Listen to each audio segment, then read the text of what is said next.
I'm sure that most of you who clicked on this video already know what Minecraft is, but for the select few, Minecraft is a three-dimensional sandbox survival game that was created in 2009 by a developer who goes by Notch.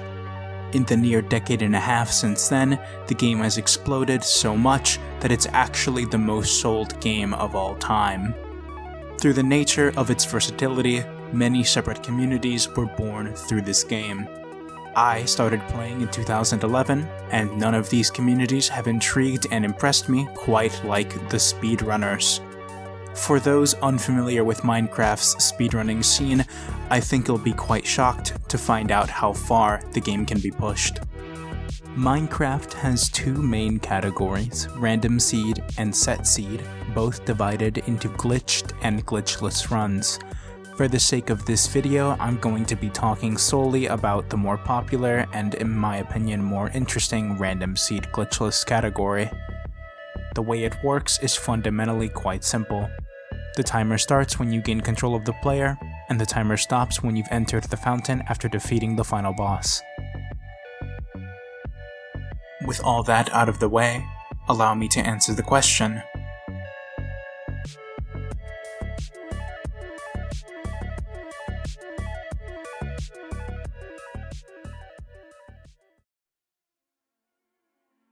The story begins in November 2011, with Minecraft's first official release version, 1.0.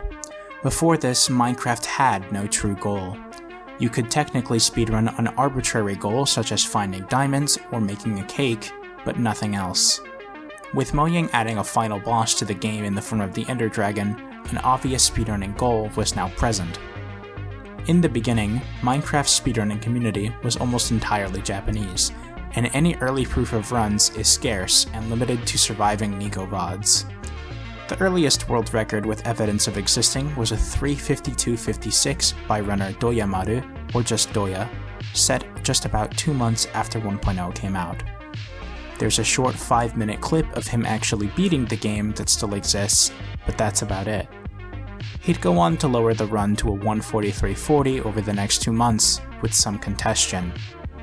The first fully recorded world record was a 1:23.15 on April 29, 2012 by Corbetti. For the first few minutes, the run is played how you would expect any Minecraft playthrough to go. He punches a tree, he gets tools, and he gathers iron. But then he does something strange. He starts to build a nether portal, except not with a diamond pickaxe, but with a bucket. I wanted to highlight this because I think nowadays it's one of the most underappreciated breaks of progression in Minecraft speedrunning. The rest of the run would play about how you'd expect, going to the Nether to get blaze rods, and hunting endermen at night in order to craft eyes to lead you to the stronghold. The stronghold was an underground structure that spawned far away from the beginning of the world that you would use to enter an end portal, which would take you to the end dimension. In this dimension is where the final boss was. His weapon of choice against the boss were beds. In the Nether, trying to set your spawn on a bed causes a violent explosion, often killing the player. The same thing happens in the end. Runners quickly figured out that you could use this to your advantage and do massive chunks of damage to the dragon in short periods of time, especially if the explosion damage was focused around the head. This run could have been 10 to 15 minutes faster if he didn't die while fighting the dragon. He has to walk all the way back, but this time he sets his spawn on the surface as a precaution. Then he kills himself intentionally to reset his hunger and health and goes back into the end. The run was a 6-minute improvement from the previous alleged world record, which may have been cheated, and a nearly 20-minute improvement from the previous definitely legitimate record. Just 1 week later though, the game would be introduced to the most dominant runner that it would ever see. His name is Tarokitchen. Tarokitchen's first run on record is a 1:23.09, set on May 4th, 2012. Over the next 2 years, he'd go on to set 5 total world records, absolutely dominating the category. The first run of his I want to analyze happens in March of 2014, and I'll be explaining the route along the way. Runs were now being done on version 1.7, which would continue to be the preferred version for several years due to some unfavorable changes made to the game in 1.8. Before we advance, allow me to dedicate some time to explain the two key items in a Minecraft speedrun, Ender Pearls and Blaze Rods. Both Endermen and Blazes have a 50% chance of dropping their respective items. The end portal has 12 slots for 12 eyes, and each slot has a 10% chance of coming pre-filled, with the odds of each combination being as shown. To craft the eyes, you need the blaze powder, which you receive 2 of per rod, and pearls. When throwing the Eyes of Ender to locate the stronghold, there is a 20% chance that the eye will break, causing you to lose it permanently. Because the odds of getting at least one eye pre-filled in the portal are greater than having 0, it is generally safe in a speedrun to have 12 to 14 Eyes of Ender, leaving some breathing room for the loss of some eyes. With the explanation out of the way, back to the run. He spawns in a new world, gathers iron, food, and various other resources, and spends the first night hunting for Endermen, getting 6 pearls from 10 defeated Endermen. Once in the Nether, he quickly locates a Nether fortress and starts getting blazes from a spawner. He sets up a hut around himself in such a way that the blaze AI sort of naturally funnels into a little hole, and he doesn't have to worry about outside interruptions. Here, we can see one of the first applications of a concept that would later be named task overlapping, the concept of doing 2 or more tasks at the same time to minimize time spent doing nothing. The food and flint for arrows will be needed for later in the run. After a horrendously unlucky blaze split with 6 drops out of 25, he still makes it out in time to start the second night of hunting. Once he's done, the endgame is in sight. Locate the portal room, kill the dragon. After about a 3.5 minute end fight, the game is completed in 45 minutes and 7 seconds. Tarokitchen would go on to hold the world record mostly uncontested for another 2 years. During this time, all of the previous strategies were optimized to a higher degree, resulting in runs being faster and faster. Eventually, he'd work his way through the 30s and end up at a 27:55, substantially faster than the run that I just talked about. On November 26, 2016, the culmination of these efforts and his many hours of practice would get him on the run of his life. The run begins with him spawning directly next to a village with a blacksmith, the chest containing 5 iron and nearly full iron armor. Villages in Minecraft speedruns are generally very nice because of the easy access to large quantities of food, the potential for blacksmith loot, and in older versions, gravel for flint for arrows in the pathways, all in one spot. Though it is worth mentioning, this particular village was so small it didn't give him any food. After a few minutes of resource gathering, he finds a lava pool in a very flat desert area perfect for Enderman hunting, and enters the Nether in under 7 minutes. Once he gets to the spawner, he sets up his little hut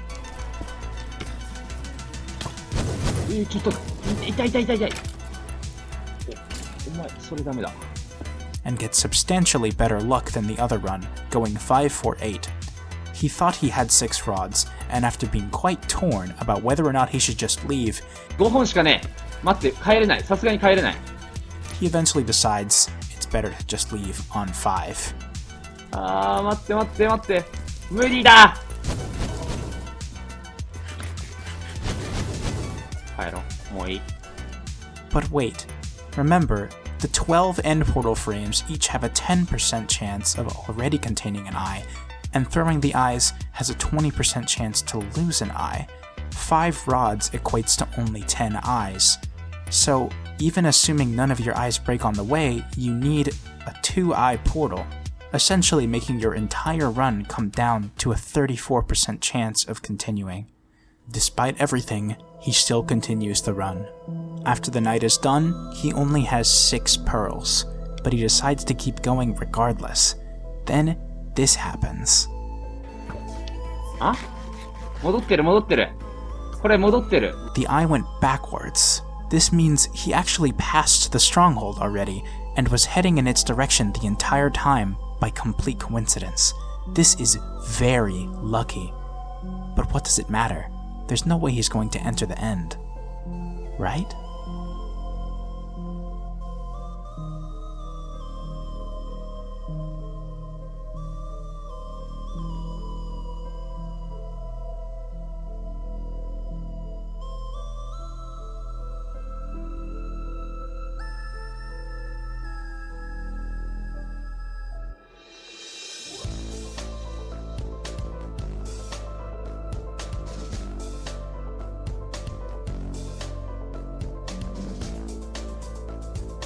Even disregarding the events that just transpired, the obsidian pillars with end crystals on top that heal the dragon have random heights, positions, and amounts on older versions of the game. Even so, he gets an incredibly favorable end island. This is beyond just lucky, now this is just insane. But luck is only luck if the runner isn't skilled enough to capitalize on it. Is he good enough? Can he break the record?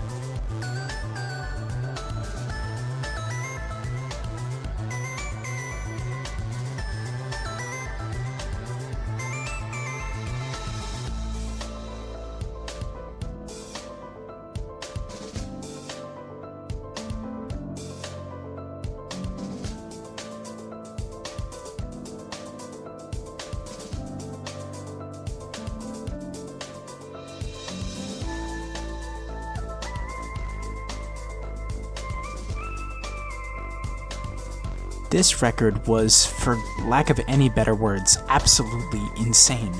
A final time of 26:48?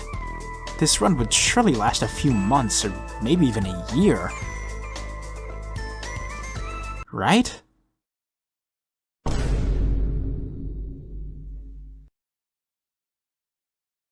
The run would stand for nearly 3 years, until finally being dethroned in August of 2019 by a player named King Lied with a 25:36.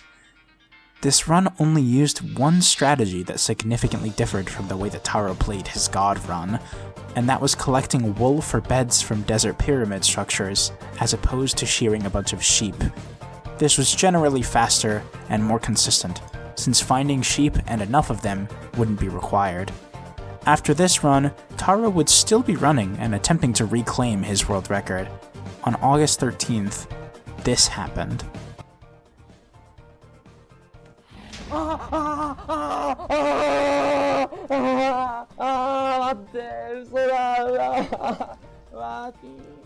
He threw. With a 21:13 end enter, this was very likely to beat the record, but it simply wasn't meant to be. Taro would never hold the world record again. Lied, however, had other plans. He'd go on to beat his own world record 2 months later, the day after the 3-year anniversary of Taro's run, managing to get the first sub 25. But right from the start, this run is really different. Can you guess why? I'll give you a few seconds.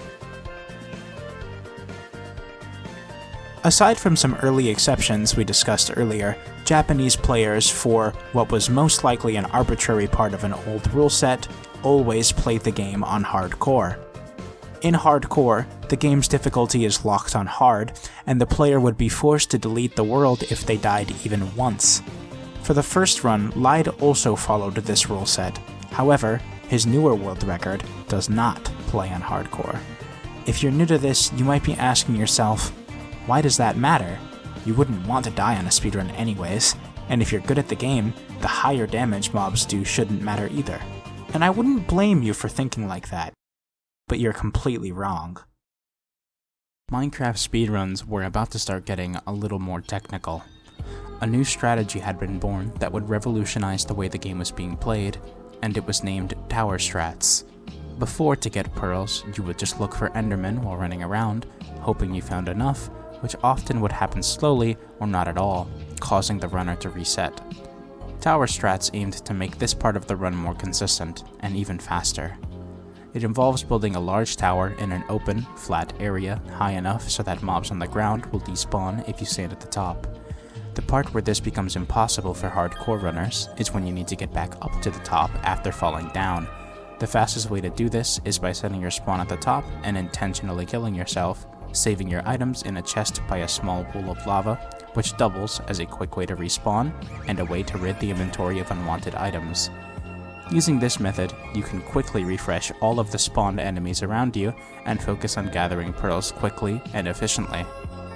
With this new strategy being implemented, the amazing luck needed to get on pace comparable to Taro's God run consistently became more reasonable. Of course, now that the runs are faster, the luck of Enderman drops is much more punishing than before. You could no longer get away with getting rates that were really bad. Despite this, the runner goes 10 for 18, which is only slightly above average. However, he saves time by intentionally starting to pursue the stronghold now, in hopes of running into more Endermen on the way, and he does, bumping his pearl count up to 12. It's a good thing that happened too, because it ends up being a zero-eyed portal. After entering the end and having a 3.5 minute end fight, the run ends.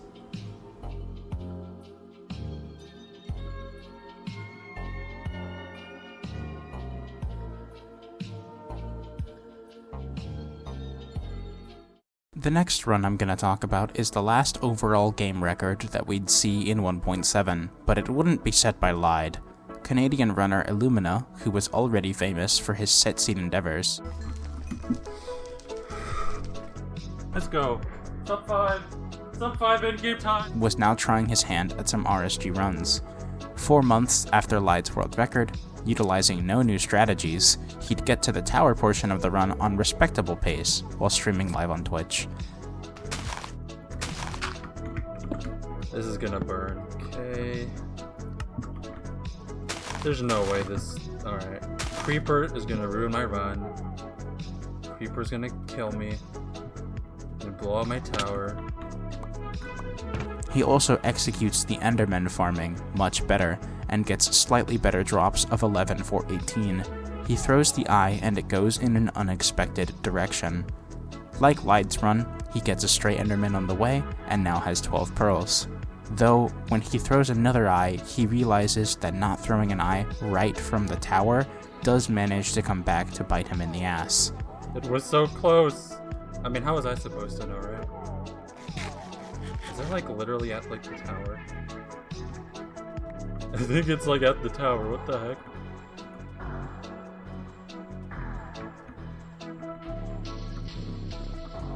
This alone loses about 2.5 minutes, a ridiculously large time loss on this scale. The rest of the run is standard. I'll let his reaction summarize how he felt about this run. Oh my god! I'm a legend! I'm a legend! I'm a legend! I'm a freaking legend! What? I'm a legend! What? This literally could be like... This scene could have been like 20 minutes, I'm not kidding.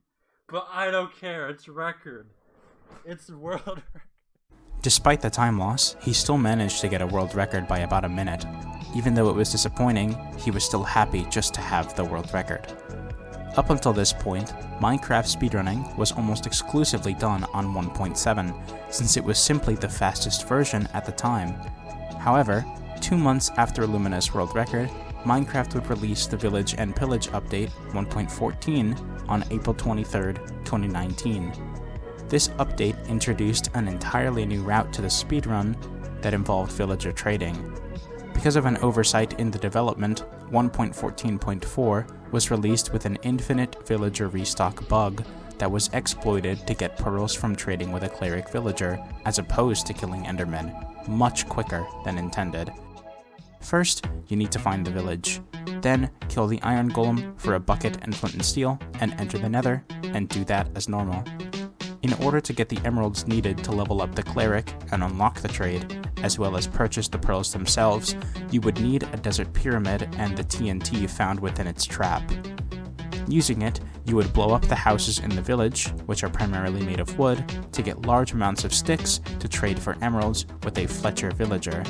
Somewhere along the way, you'd gather beds from the village houses and play out the rest of the run as normal. Except for the end fight, which has been completely changed, but I'll get to that. Originally, none of the runs that were achieved in this version were anywhere close to Illumina's world record.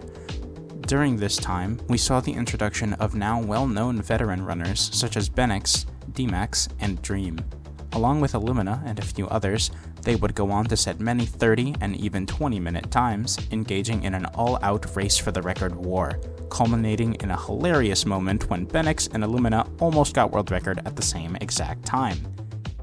Since none of these runs became the overall game world record, I'll go ahead and lead you to these two videos that cover the topic extensively if you're interested. On May 29th, 2020, Dimeax got on this run.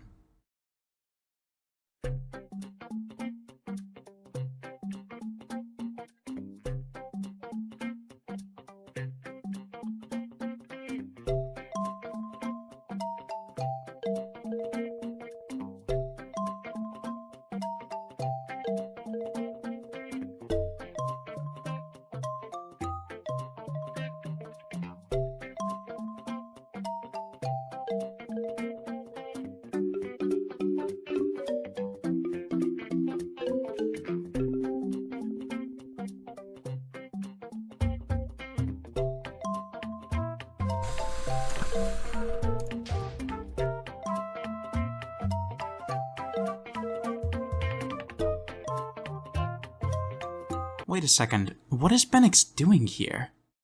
You see, since the dragon now perches in the center fountain, community members Geosquare, Matthew Bolin, and Circuit theorized that you could actually stunlock the dragon using the knockback from the bed explosions. This new strategy was named the One Cycle, derived from the fact that the dragon only has the opportunity to perch once before being defeated if you do it correctly. In this run, Dimeax opts to do a partial One Cycle, which loses time but is safer.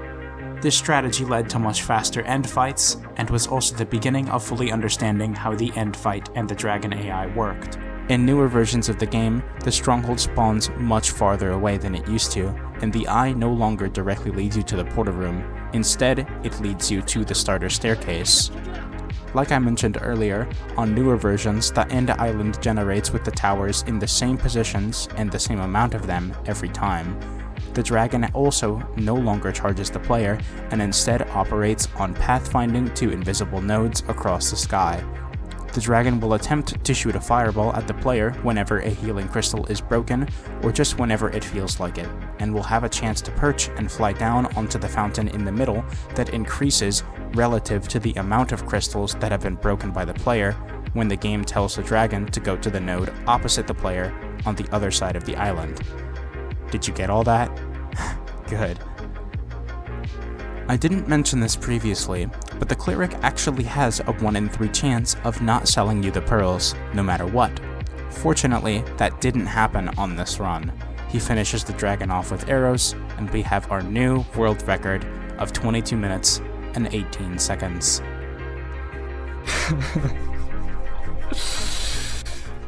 Let's go. Finally, we had a new world record in a different version of the game that... Wait a second. What? So this guy, Dream, right? He just decided, no, actually, I don't want to play 1.14. I'll play on the newest version, which doesn't have the infinite villager restock bug, and just hope I get a looting 3 book in a temple to enchant my sword with so that I can get pearls more from Enderman, which is a 0.875% chance. Like, what? Ugh. Anyways, he starts by spawning in a desert near a 6-block tall cactus, probably a sign from Notch himself that this run was meant to be. Then after performing the normal village route, loots a temple and finds the book and some diamonds. After gathering some iron, he finds a stray enderman in a cave and decides to craft a diamond sword to defeat it. After smelting enough iron to make an anvil, getting some extra experience from nether quartz, and naming the sword Penis, he proceeds to get 8 rods from only 3 places, which would normally be, obviously, impossible. Since he got an enderman earlier, he can know his angle relative to the stronghold immediately after exiting the nether, and then he hunts endermen the good old-fashioned way, by hunting them at night. The dragon perches. Once the dragon perches again, he finishes the run in 22 minutes and 3 seconds.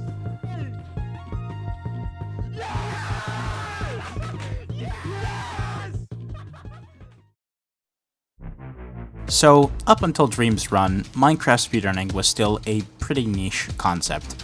The community was starting to blow up a little because of 1.14 and 1.15, but 12 days after Dream's world record run, the next version of Minecraft would be released on June 23rd, 2020. At this point, the world was already a few months deep into a global lockdown, so everyone had a lot of free time on their hands. That factor, combined with the new features from this update, would go on to create a perfect storm. This is Minecraft 1.16, the Nether update. Minecraft 1.16 was one of the biggest and most well-received content updates the game had ever seen. It added 4 new biomes, tons of new blocks, 2 new structures in the form of ruined portals and bastion remnants, a new material stronger than diamond, 4 new mobs, being the Strider, the Hoglin, and its zombie variant, and the most integral mob, the Piglin. The Piglins would spawn in large groups in the new Bastion Remnant structure, and also littered throughout various biomes, but not in these, and had uniquely complicated behavior to get angry if you weren't wearing golden gear to disguise yourself, or when they caught you stealing anything that they deemed was theirs. To add even more flavor to the mob, Mojang decided to add a bartering mechanic to their behavior. Unlike villager trading, there was no interface. You would give them an ingot of gold, and in exchange, they would give you something random from a predetermined loot table. What was on this loot table, you ask?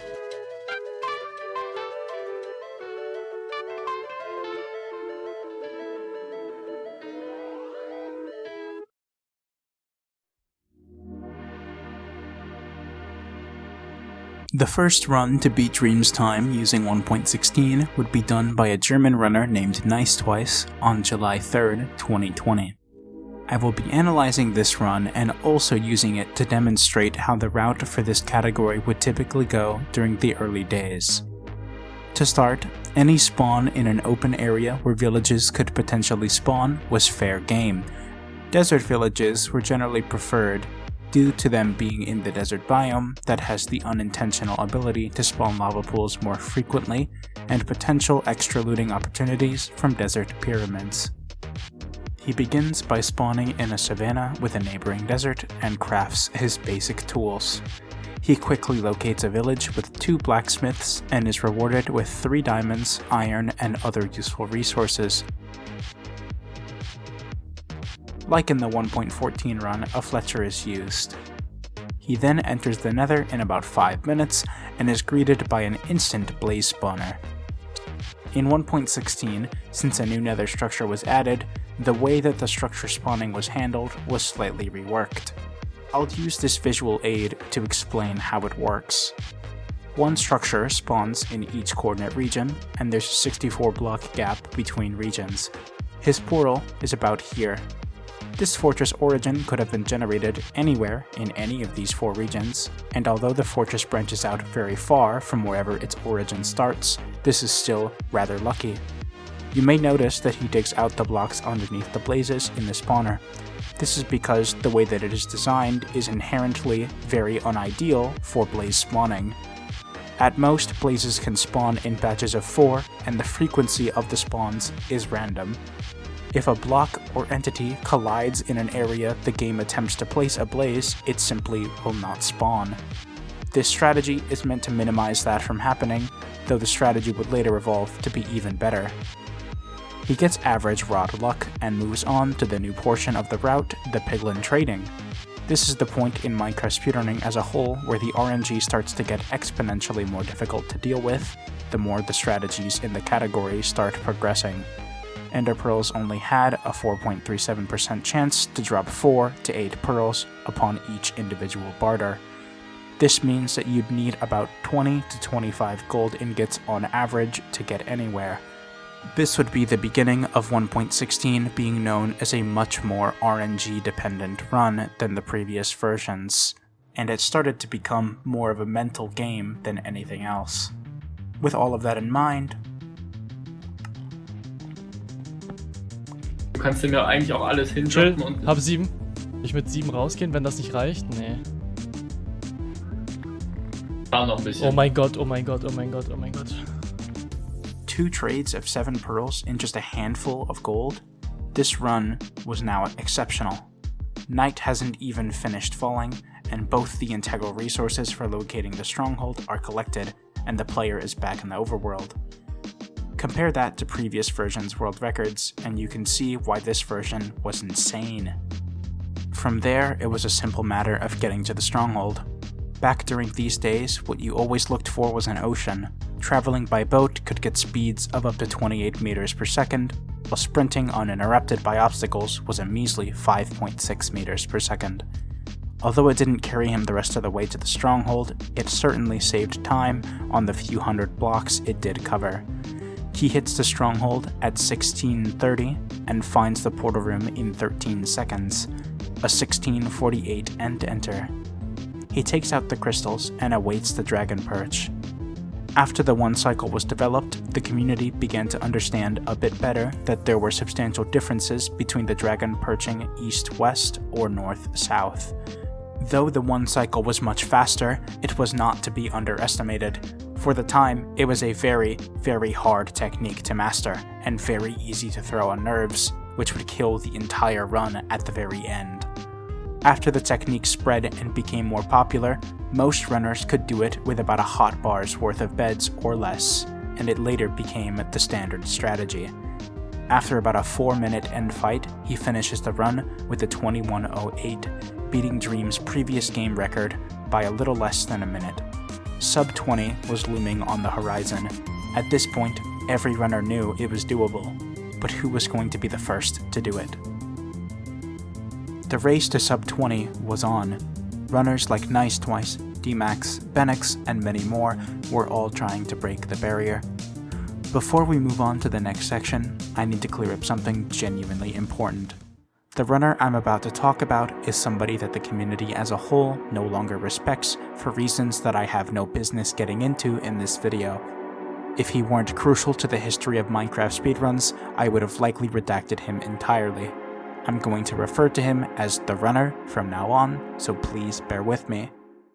Even though only a month had passed since the world record, come August, the standard of play had already risen tremendously, with the standardization of the one cycle and the many techniques that were being honed closer to perfection.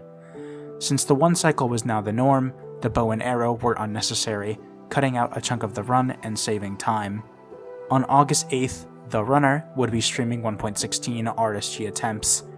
He would, fittingly, receive a Twitch channel point to redeem, telling him to name the world I Can't Be Lucky Forever.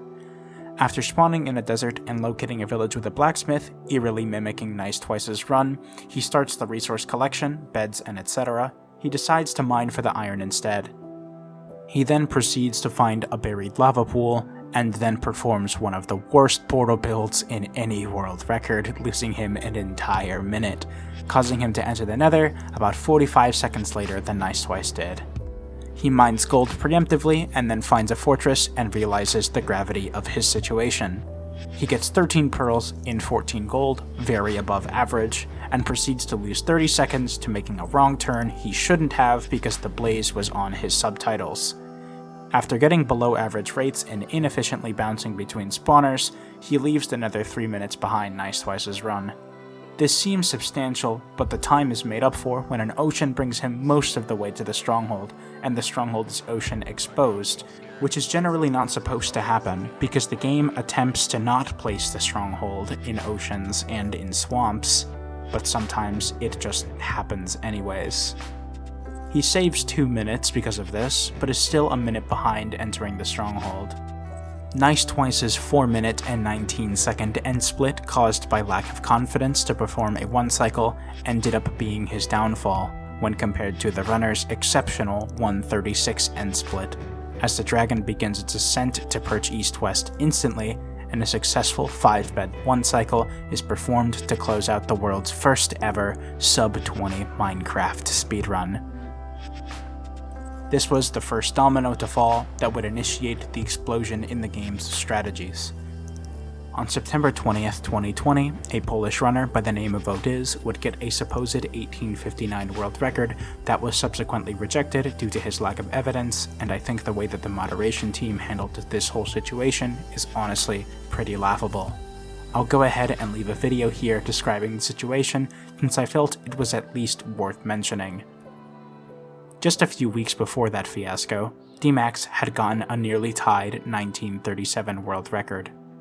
Though the run was cool, it didn't utilize any strategies I haven't already talked about, so I don't believe it's worth talking about.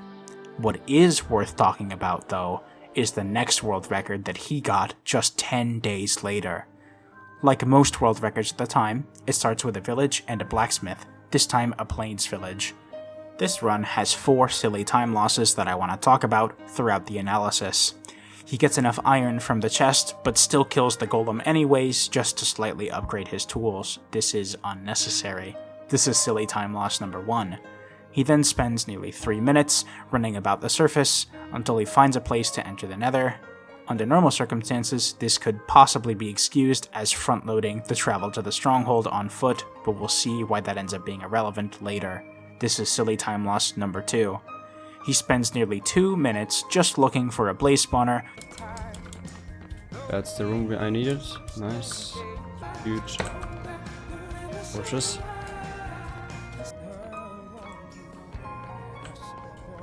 And then spends another nearly 3 minutes getting absolutely railed by garbage blaze drop rates and spawn rates. Silly time losses 3 and 4. But then, one of the craziest chains of events in this game's history goes on to make all of those silly time losses entirely irrelevant. He finds a ruined portal. I've yet to talk about ruined portals in detail, but they spawn in the overworld and the Nether, as indications by the game developers to a fresh player as to how to enter the Nether to progress in the game. They can contain chests with their own loot tables, have gold blocks attached to them in various places, and sometimes can even be used to enter the Nether without a lava pool. Naturally, if they can be used to enter the Nether, they can also be used to exit the Nether. After using the 2 gold blocks from the portal as a means to trade with the pigs that were kinda just chilling right next to it, to top it off, it's at the coordinates -185, 148. Why is this relevant? Well, as I explained earlier, in newer versions of the game, the stronghold spawns about 13 to 1600 blocks from the world origin, 00. However, in the Nether, every block traveled is equal to 8 blocks in the overworld, essentially making it a fast travel system. With this in mind, you could theoretically perform a blind travel using a new Nether portal at Nether coordinates that align with the overworld spawning ring of the strongholds. This concept already roughly existed. If you were to get a diamond pickaxe at any point before the Nether exit, you could theoretically mine your original portal and make a new one, but this was slow and rare. Piglins also had obsidian in their loot table, but it would only drop in quantities of 1 and was also too rare to consider. You'd need far larger amounts of gold to accomplish this than was currently reasonable. With all that being said, allow me to show you how close this portal placed Dimeax to the stronghold.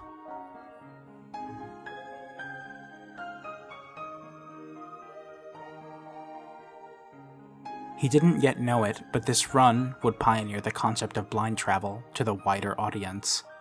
What was an average Nether exit turned into the run of his life. Just like that, the largest unoptimized portion of Minecraft speedrunning, the part where you had to waste a lot of time just running to the stronghold, suddenly had a solution. He would enter the stronghold at 15:16, find the portal room 10 seconds later, and perform a clean 5-bed 1 cycle under pressure, demolishing the world record in an over 2-minute sweep with a 17:26 final time. That run was definitely crazy, but just because a once-in-a-lifetime endgame split saved the pace doesn't mean the slower sections of the run didn't happen. The next world record would have much less obvious time loss, and would be the last world record to use what we now refer to as classic strategies, pushing it close to its limits before it gets overshadowed by the soon-to-be new meta. Just 10 days after Dimeax's groundbreaking run, a runner named Corbanos was doing offline attempts and got possibly one of the luckiest world records to date. The run starts in a plains/roofed forest, typically grounds for an automatic reset, but he spots a savanna and thankfully decides to at least make some tools and take a look over the hill. He spots a village and proceeds to collect his food, beds, and iron. He enters the Nether at just under 4 minutes, which was great pace at the time. His portal spawns on top of the fortress, and the hallway practically guides him straight to the blaze spawner. He collects 5 rods, and decides to do some task overlapping while waiting for his final rod or 2. Then, he gets 2 pearl trades from 5 gold, which is around 8 times better than the expected drop rate. With everything so far going near perfect, he exits the Nether at 7:30, which was mind-blowing pace at the time. But that's not even the best part. The eye leads him toward an ocean, and the ocean lasts the entire way to the stronghold. At just about 11.5 minutes, he enters the stronghold. He enters the end at about 12:52 in-game time, and after some horrendous dimension lag I've never seen replicated to this day, he finishes the run with a final time of 14:56, skipping sub 17 and sub 16 in one absolutely ridiculous run. Even despite that, there was one place where this run definitely fell short. He loses about 1 minute and 15 seconds solely to botched stronghold navigation. If the portal room had been exposed on the ocean floor, this run could have been much faster. Aside from that, it was an absolutely spectacular run, and one of the last large time cuts we'd see in a world record for a very, very long time. About a month would pass with no new world record, but by no means was the game slowing down. As November approached, runners were as active as ever, trying to lower the record further, and the community was rapidly approaching a route renaissance. You see, all the way back in July, a community member by the name of TwoLetterName made a revolutionary video about the unutilized new structure, the Bastion Remnant, and how they could be applied to speedrunning. Previously, they were almost entirely ignored, likely just because they seemed dangerous and were simply overlooked due to that. The idea was that you would use the gold blocks and piglins in Bastions to execute the bartering process much quicker and cleaner, though it was much riskier. Hey, future minaxa here. I'm not sure how I managed to omit this in my original script, but the reason why Bastions are so good is mainly because of the obsidian. It's the one thing you could basically never hope to get using classic strats, and that's why Bastions are pushed now. There were 4 Bastion types: the housing unit, Hogland stables, bridge, and treasure room, each with distinctly different routes. Previously, an iron pickaxe wasn't required and was simply an occasional luxury, but in order to run Bastions, you would usually need this iron pickaxe to mine the gold blocks. Most villages wouldn't give the 7 iron required to make the pickaxe on top of the bucket and flint and steel. Thus, the shipwreck structures, which generally had the iron required, were considered. The oceans they spawned in also had magma ravines, which could be utilized for a whole new type of nether portal build. With this, the puzzle pieces were in place, and a new meta was created from the collaborative efforts of community members such as Jojo, TwoLetterName, K4, Fyro, and more. This new meta would be dubbed Hypermodern, and though it wouldn't catch on until a bit later, we'd begin to see the ripples of this movement within the first world record to use a Bastion. Twitch streamer Kuraway was doing RSG runs on stream when he loaded up a seed with a village and blacksmith with 4 iron and 7 obsidian, already a solid start. He then went through the motions of a normal village route and then entered the Nether a little under 5 minutes. Unlike any run we've seen so far, Kuraway finds a bridge bastion and decides to use it for his trades. At this point, bastion routes are not yet popular, so he doesn't actually know how to do it yet. Thankfully, trading with pigs straight from the 16 gold blocks in the chalice is the easiest bastion route to do on the fly. He finds a fortress just behind the bastion and gets great blaze rates. At about 11 minutes, he does a blind travel into an ocean that ends up placing him only a few hundred blocks away from the stronghold. After hitting the stronghold in under 13 minutes, he enters the end slower than the previous world record, but uses a newer RNG minimizing perch strat to place himself farther from the middle of the island, statistically increasing his odds of a quick perch. Because of this inclusion, he squeezes out a world record by about 20 seconds. Aside from the inclusion of the Bastion and pioneering some now standard strategies, the run isn't anything incredible, and loses a lot of time to the slow Bastion route and the nearly 5-minute Nether entry. Despite the obvious potential optimization of these new ideas, the game would see a short stall in world record activity for the next 4 months. At the tail end of January, a streamer by the name of Rainx would get his first world record. Rainx is still a top runner as of the writing of this video, so it's nice to analyze his first record. It starts with him spawning near a desert and immediately committing to wooden tools and searching for a village after, which is a very unorthodox approach that I still don't understand. The village contains 2 blacksmiths, and he opts to intentionally disregard village beds to high-roll the string trades to create wool and craft his own beds from the Bastion. He uses a buried ruined portal to enter the Nether at about 4 minutes.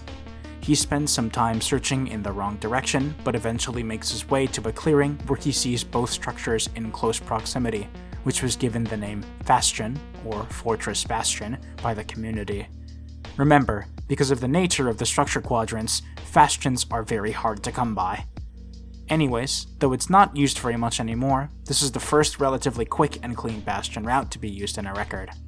After nearly missing the pearl to the fortress, he gets perfect 6 for 6 blaze rates and blind travels at just above 10 minutes, and the stronghold is only about 100 blocks away. With some bad luck, he has to dig down from Y93 and routes to stronghold navigation as normal.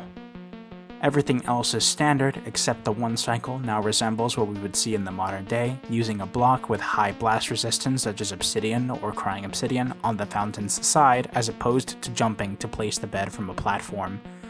Another runner who is still a top runner to this day, Xylonox, was also doing attempts on stream. About 2 weeks after Rain's record, he would also get on a great run, complete with cosmetic blacksmith and a bastion of its own. Right. So things just got way more real for me. This time with an outdated housing route that is genuinely painful to watch in retrospect. He blinds about 15 seconds faster than Rain and also does some mental math to approximate how far the stronghold is from him. Once he gets to the end, he opts to do a less consistent but faster end fight strategy, the north-south perch, and after some unlucky time loss as a result of that gamble, the dragon perches with barely any time for world record to spare, and he beats the world record by 5 seconds. Except he didn't actually. Remember when he paused to do mental math? Well, the moderation team, understandably, didn't really like that, so they timed it, and then Rain and Zai's runs were disturbingly close. As a result, the speedrun.com mods, Rain and Zai came to a mutual decision to call both runs a 14:07 tie, the first and only ever world record tie in the game's history. Surely, this lack of clarity of the in-game time rules would never come back to bite the moderation team in the ass. Hey, do you remember the guy from the 1.7 world record? Well, he's back, and better than ever, running 1.16 RSG live on Twitch. Just about a week after the controversial tie debacle, he'd get on this run. He spawns in a plains biome near an ocean, looks around for a second, and spots a village in the distance. He loots 5 beds, and then finds an astonishing 9 obsidian between 2 blacksmiths, which when combined with the lava that comes from them, will allow you to build your own portal. Because of that, he manages to enter in just above 3 minutes. Now, something you may not know about Illumina is that at this time, he opted to not use the F3 debug menu at all, just for the sake of personal challenge. In order to circumvent this disadvantage, he'd look at the block-breaking animation, which had consistent orientation, to determine his own orientation relative to it. Basically, he could tell if he was heading north, south, east, or west in this way. Using this, he could approximate where he was relative to the structure quadrants that I mentioned earlier, and he quickly finds a fortress, opting to do the fortress before the bastion, an uncommon but still viable strategy to this day. He notices that there's a bastion in the distance, making this yet another bastion run. He performs a scuffed treasure route due to the lava, and blinds at about 8:40, one of the fastest ever blind travels at the time. Although an ocean does assist in making the run quicker, even getting an ocean-exposed portal room, it was simply a little too far away, so he lost a few minutes of travel time. He enters the end at 12:30 and does the easiest perch strat, which is just purling to the top of a tower and building up, and this actually pays off, netting him a near-instant perch.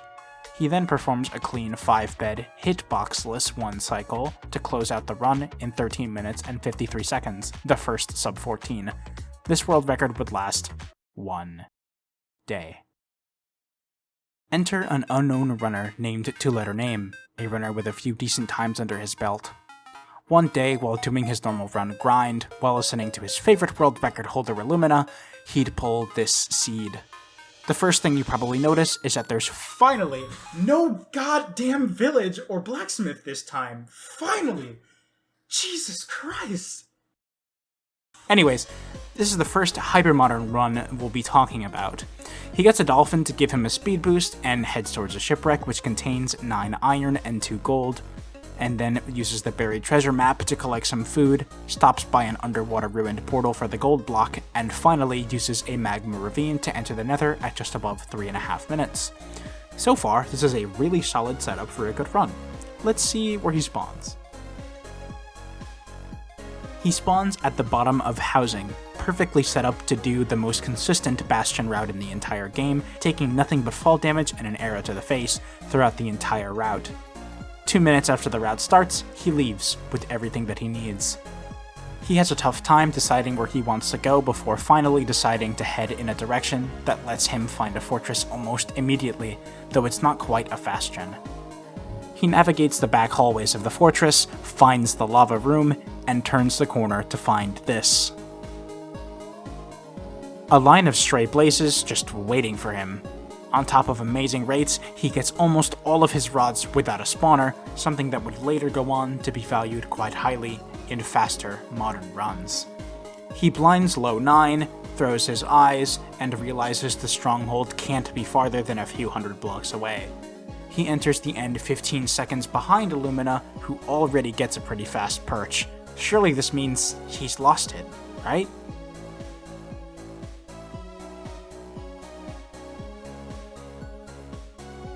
He chokes the beds. It's down to the wire.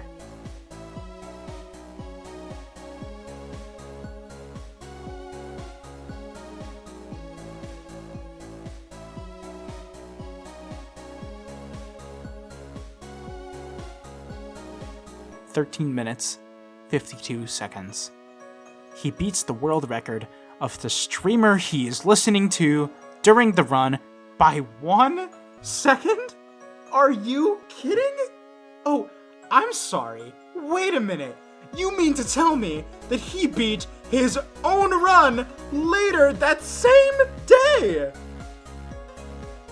So he gets on another run. The shipwreck is better, the buried treasure is better, the enter is 25 seconds faster, and he spawns in between a treasure and a fortress. He does a damageless treasure route, pearls to the fort, and kills his first blaze almost an entire minute faster than his previous run, though he isn't treated to an infinite amount of strays like that run. His blind time is almost identical because of that, but this time he's practically on top of the stronghold.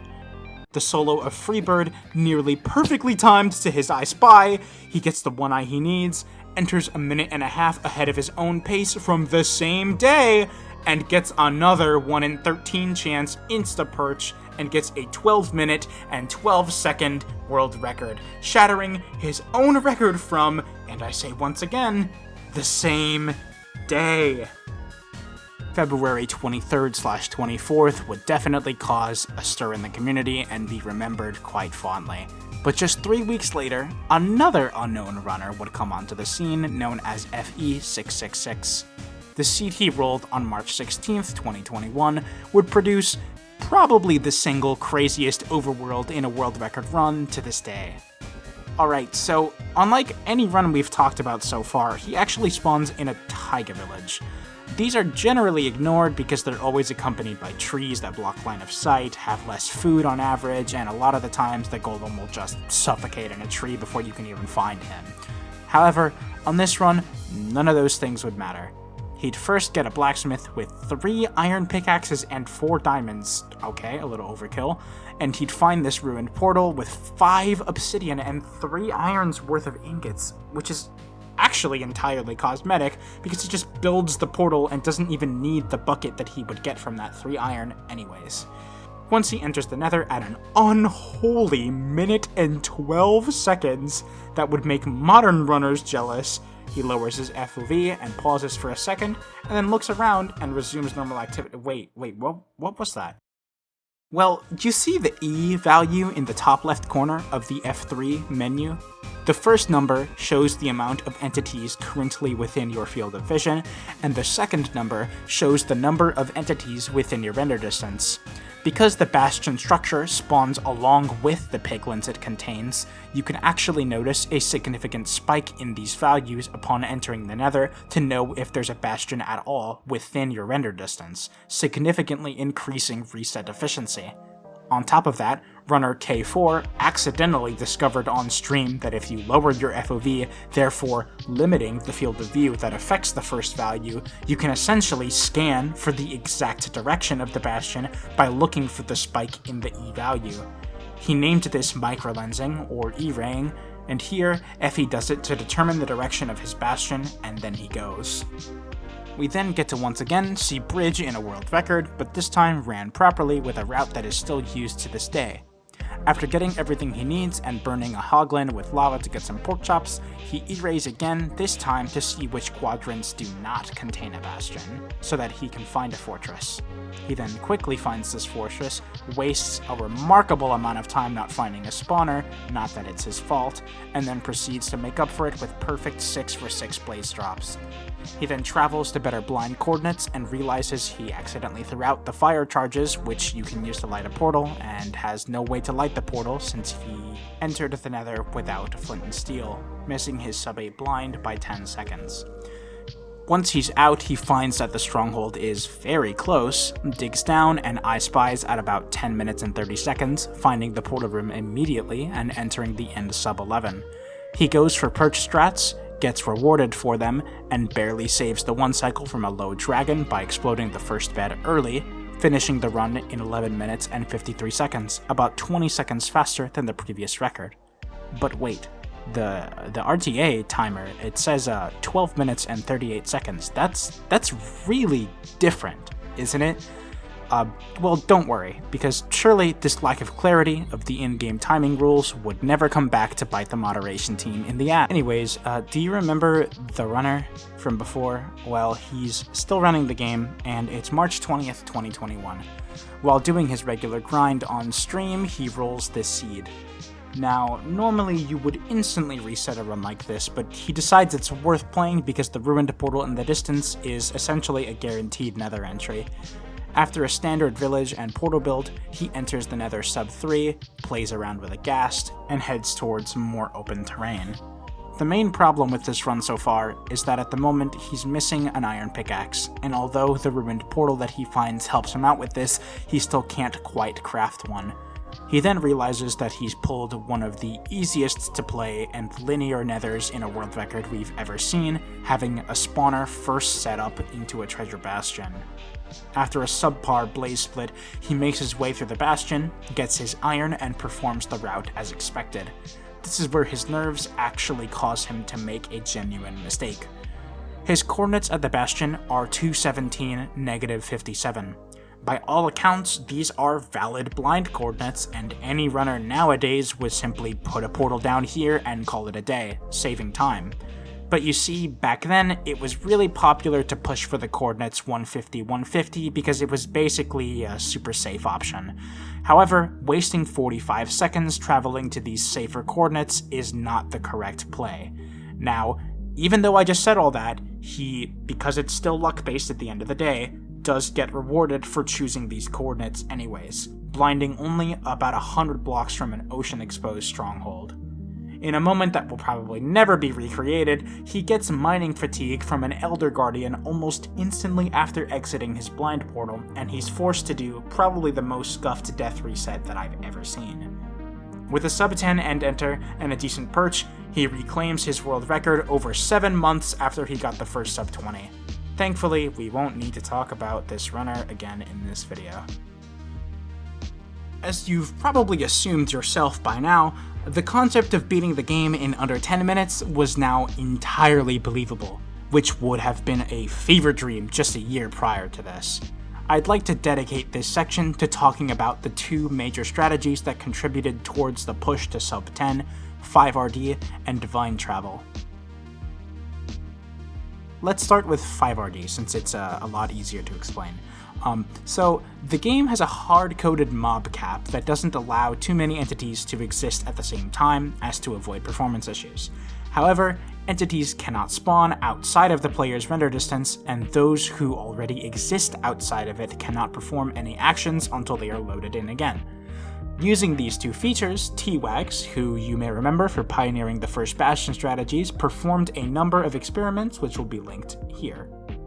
These experiments showed that stray blaze spawning could be manipulated if the player used a render distance of 5 chunks, especially in biomes where other mobs would tend to not spawn as much, if at all, meaning they could not take up spots in the mob cap.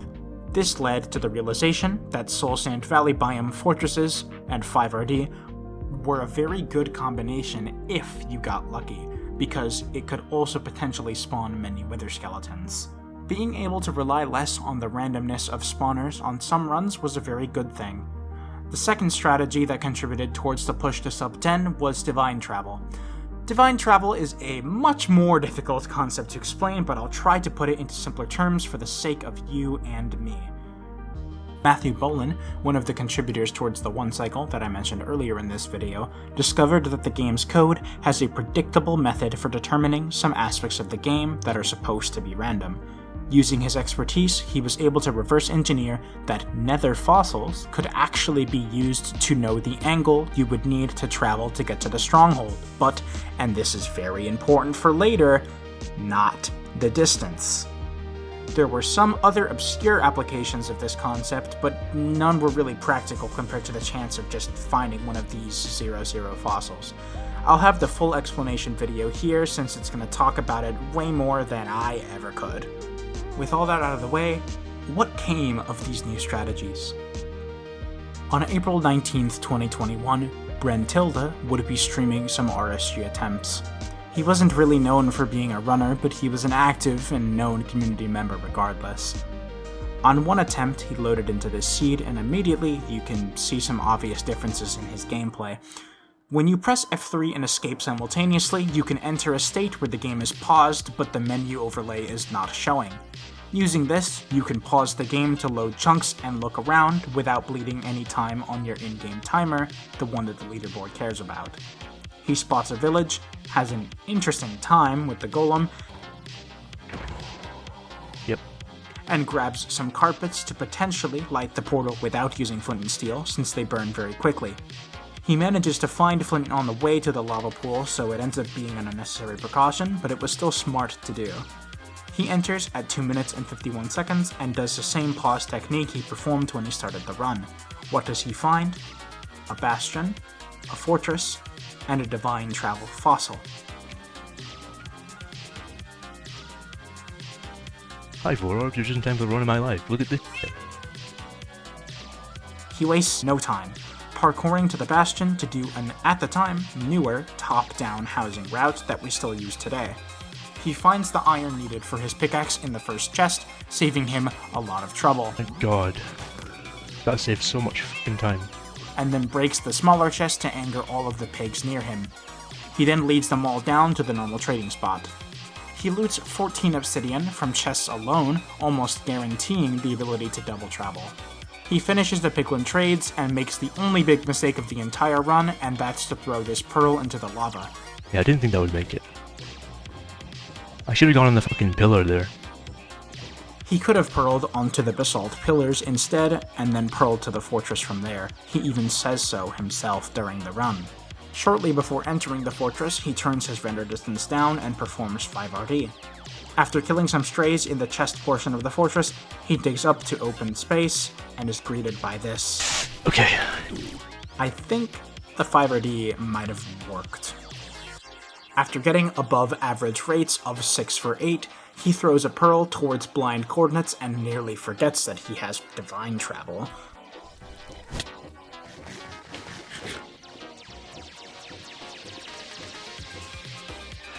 Dude, I have fucking divine travel. He then pauses, but his RTA keeps ticking. Thanks to somebody in his chat, who at the time has no idea how big this contribution he just made is, he knows the general area in which he can place a portal. On average, a divine travel portal would still place you several hundred blocks away at best.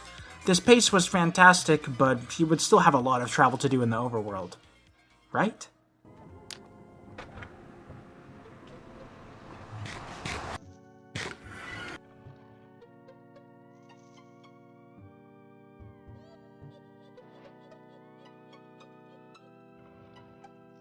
Dude. Dude.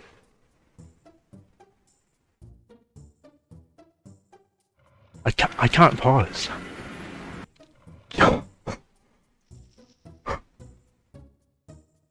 I can't pause.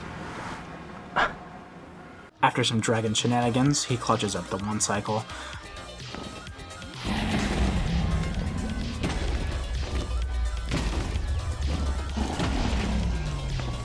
Dude. What? Dude. Oh my god. Dude. And finishes with a 938 flat, which would later be retimed to a 936, beating the previous record by an entire minute and a half and securing the world's first sub-10 Minecraft speedrun ever. But wait, the RTA timer says 11 minutes and 9 seconds. That's a whole minute and a half slower than the in-game time. Isn't that kind of messed up? Well, would you look at that? It's time for my favorite segment.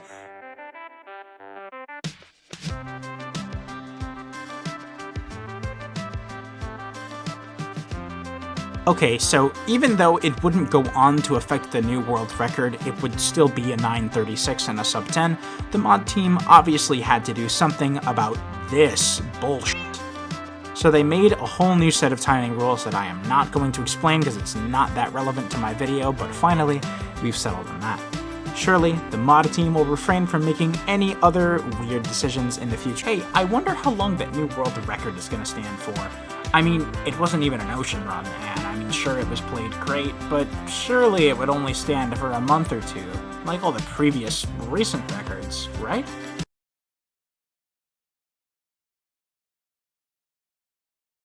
You see, what had happened in the community after the first sub-10 was honestly really strange. Despite many new strategies and countless tens of thousands of attempts being poured in by various world record capable runners, it just couldn't be beaten. Of course, that isn't to say that the runners weren't trying. I'd like to highlight some new strategies that were born from this time, and also some runners and their runs that nearly beat the world record during this period, but couldn't quite get there. I don't think that just because they didn't break the world record means that this entire period of time should be ignored.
Oh my fucking god, dude.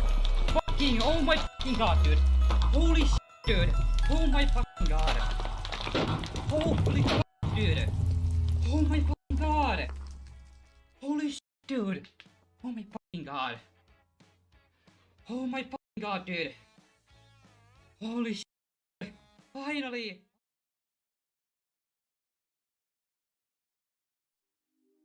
You know how in the previous section I showed you the major strategies that were established between Brentilda's run and this run? There's one major strategy I intentionally left out because I wanted to discuss it more depth in its own dedicated section. It's the most important but also the most controversial strategy in this game's history to date, and that is the Stronghold Calculator.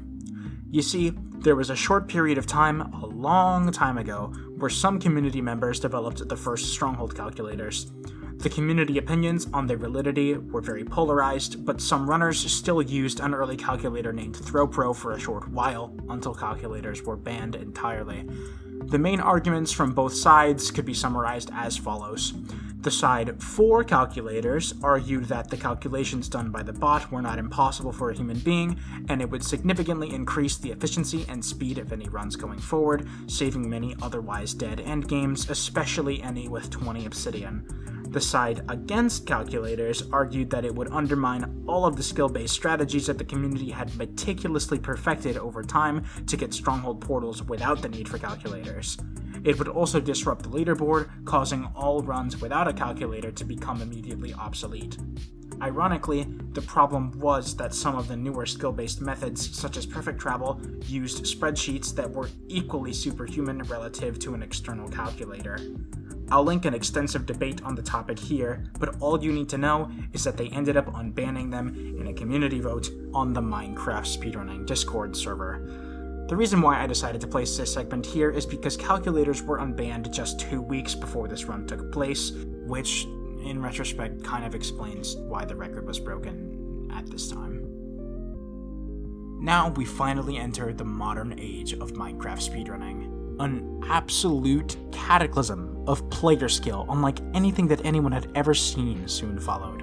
It was almost like a massive weight had been lifted from the community's shoulders now that the record was finally broken. Now that buried treasure overworlds were being forced more heavily due to their speed and utility over shipwrecks, overworlds got faster, nether entries got faster, so runs got faster.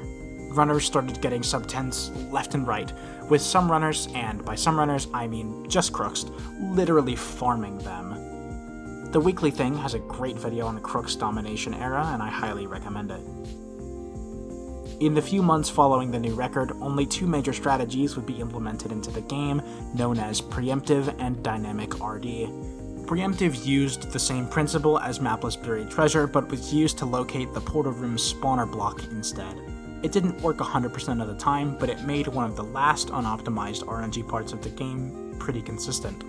Dynamic RD was essentially a more educated upgrade to 5RD. You would start at 6RD, spawning mobs 5 chunks away from the chunk that you're in, and then you'd lower to 5RD, freezing the previously spawned mobs and removing them from the mob caps calculations.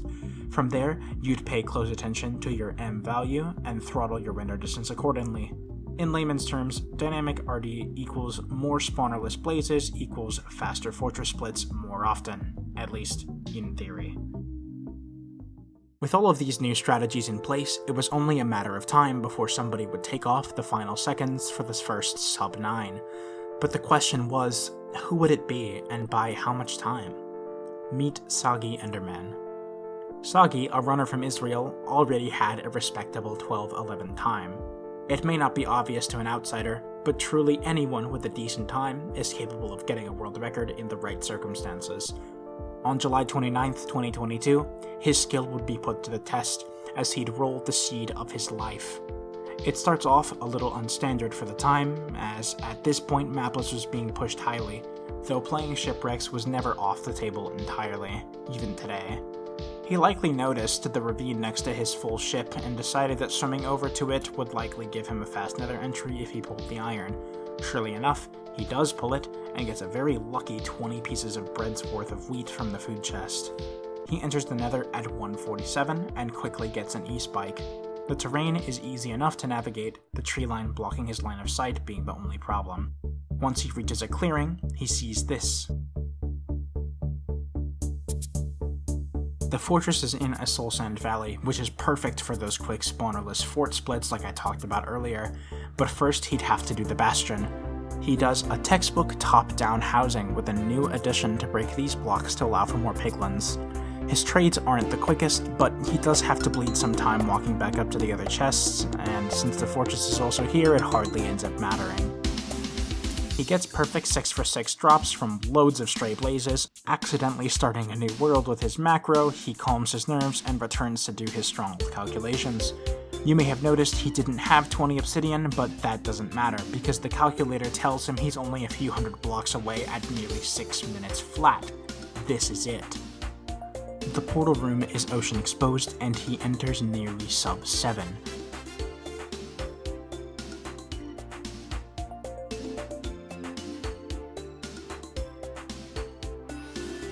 Will he make it? Barely. In probably the most nervous moment of his life, he performs a perfect 4-bed 1 cycle and cuts the world record by almost 40 seconds, and cuts his previous personal best by nearly 4 minutes. 8 minutes and 37 seconds. The run would only last for about 3 months, as an up-and-coming top runner with outstanding, consistent performance shown from his YouTube channel would sweep in to take the record on November 8th. His name was Doogile. Immediately before the run even starts, we can see that his setup is more efficient than anything that we've seen so far. He's running 15 instances of Minecraft. Talk about extreme. He loads into the world and it instantly locates a buried treasure, and this is where the buried treasure overworld route gets to shine.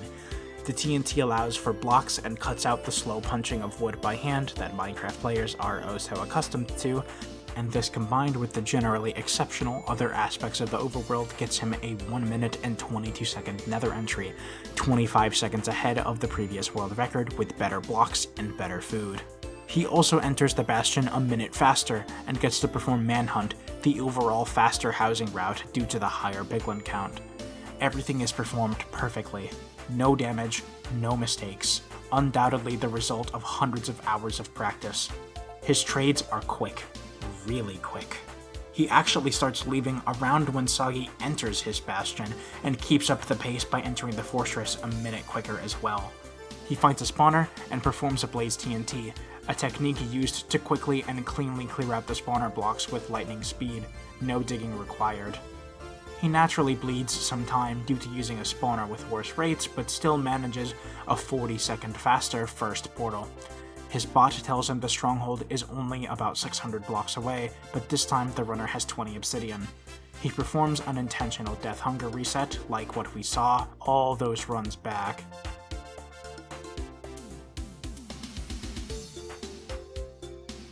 And then grabs a few more rods before making his way to his second portal coordinates. Because of Soggy's incredible blind, Doogile enters the end only 5 seconds faster than him. In the end, it all came down to the dragon being less of an asshole to Doogile. He gets the 4-bed, which almost seems like a requirement at this point, and finishes the run at 8 minutes and 15 seconds, bringing us to the last and most recent Minecraft random seed glitchless world record.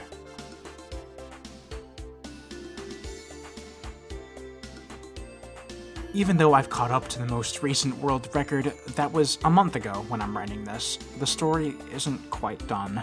No, I actually want to share with you just one more run before this video ends.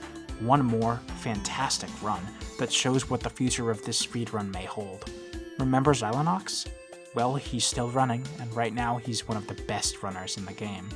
For those of you who are new to Minecraft speedrunning, I want you to take all of the knowledge that you've gained from my explanations in this video and watch this run. I will not commentate. It'll be just raw gameplay. Here we go. What the fuck, bro? Be cool.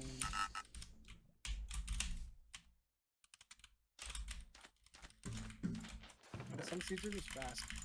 Man, that's so annoying. I don't hate losing. just piercing in that ocean was so good. Like even in general, I don't even know what to do against it. Like I ate a knot. Useful in the water. Especially because it's like gonna be very bow heavy of a fight, so it's gonna like, I don't know. You guys could have had a good chance of winning if you. You just dig past us. I don't know. Maybe what I said isn't true, but it would have been a total fight. And your God Apple could have been used on land. I think it would have been better. But obviously, it was not a good decision you made. It was just the fact that I showed up randomly. I think you just have to do piercing. I don't know. God, it's so weird, man. Like Nether roof is correct. Yeah. I think we only win if we have to shake them. You know what I mean? But Yeah. They're gonna get so. Like I don't think the piercing saves us. I think we still have to be speedy. I think it's just. Well, you know about 119 shit. It can't be like exposed technically. Like, you have to get kind of low. So I'm just. The cave wasn't there. You're in portal room. Yeah, I'm either on ocean surface or in portal room. Like, what do I do? You know? We may have. It would have been pretty close though. I can say that for sure. As long as you guys like didn't just AFK in the end, you know. Mind and then hope hope Illumina and Puns don't know how to divide by 8. They don't. I think that'll be. I'm not seeing a situation where that happens, where they will be able to follow. It's just so silly to watch. You guys PK run? Like this they're should taking forever. Automatic. Yeah, they're Molly's traded an entire Bastion and caught up on the blind. Like. Anymore. I don't think he seriously ran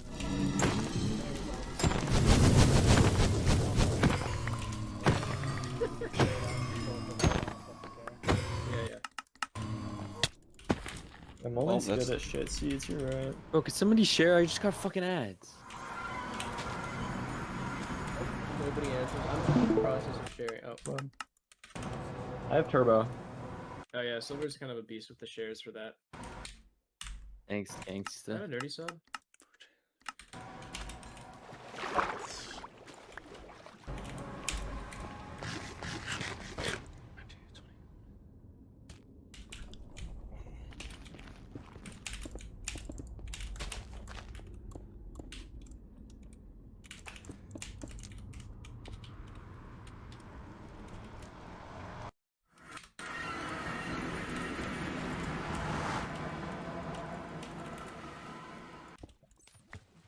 What's happening? Damn. Dude. You played that so well. You played that so well. That was a 420 home portal, 6 I runs. know, that was insane. Oh my god. That's insane. I was watching it in the Bastion, and I was like, what the f?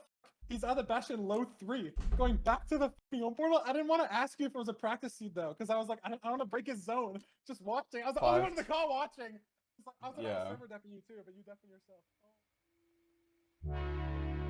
I didn't highlight this previously since I was doing no commentary, but Xylinox actually only had 2 explosives on that run. His reasoning for doing only 1 eye reading instead of 2 was to save time to get string from the Stronghold library because of that. But in a perfect scenario, let's pretend like he had a surplus of explosives. If you took the 16-second I Spy to end enter from Cube's world record and combined it with a 0 cycle end, this run could have had a final time of 6 minutes and 41 seconds. This only begins to put into perspective how fast the game can really get. I honestly think it's incredible the community has pushed this game this far, and because of the nature of the run, who knows how much farther it can be pushed. I certainly don't, but I'll be watching to find out, and I think you should too.